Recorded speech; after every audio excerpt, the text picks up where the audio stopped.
Oh, I'm just going to wait for my slides. My name is Nico, and for the last few years, I've been doing things that I've done before. I've done a few times, and I feel like I'm actually good at them. And I've thought, how do I get better at the things I am already sort of good at? If this were my amount of skill, I can't get any bigger at it, but I could maybe focus on the things I'm already good at and get even better at them. Perhaps by avoiding mistakes or finding ways to do it perhaps more efficiently. Checklists basically do that for me. They're easy and quick to use. They're basically cost no dollars, and they remove complexities of having to remember thousands of little things about things that are, in my world, technologically complex and probably difficult. For most of us, checklists first come in as mental checklists when life teaches us lessons. We leave the house, shit, the keys are inside. Or you go camping and you look for new underwear and you forgot it. Oh, you never do that same mistake again. You have a mental check that says, don't forget this important thing.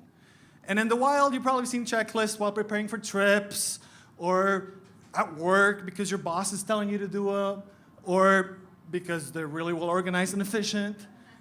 But basically, there's two types of checklists. There's do confirm, where you basically do the job and you confirm that you didn't forget anything really important.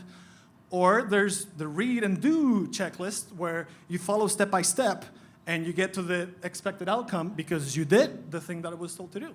And checklists basically take a big problem into little chunks that you take one at a time, and then by the end of it, you've eaten the whole elephant, so to say. Don't suggest you eat an elephant, even a bite at a time. And yes, I am serious. Checklists are a very simple, very familiar tool that we all have, but yet we all choose not to use because we think we know better. We think, I'm not going to forget that. That's super easy. I've done it 1,000 times. Well, I am asking you to reconsider.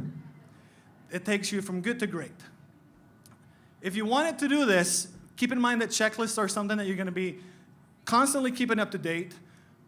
And they're going to basically show you lessons you've learned by making mistakes. But the point of them is don't make the same mistake twice. I read this book while preparing for this talk and got lots of good examples. Some of them, for example, the author of the book is a surgeon. And after implementing a checklist, he had remarkable results. A famous band, Van Halen, used to have this clause, no brown M&Ms. They showed up one day to a concert in Colorado. Brown M&Ms. They said, hold on, check everything. They checked the stage.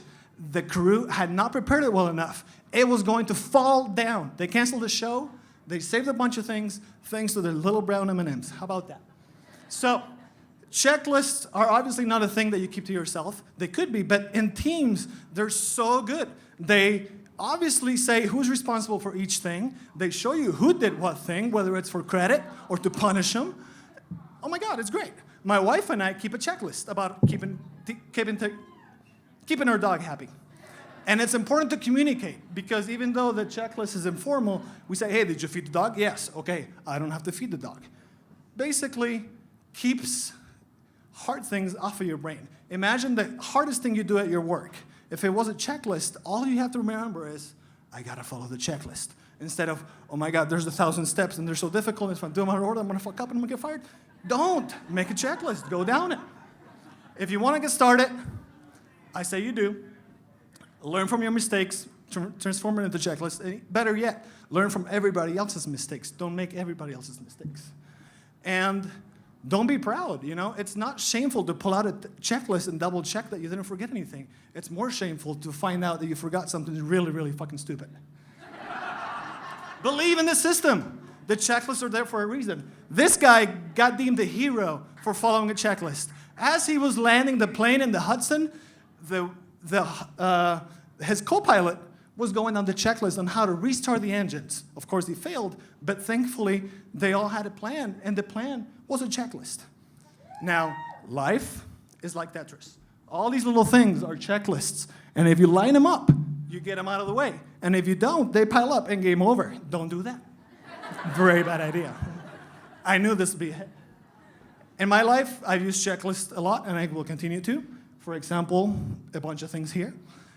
And every time I use a checklist, whether it's mental or it's actually a formal checklist on paper, the payoff is there.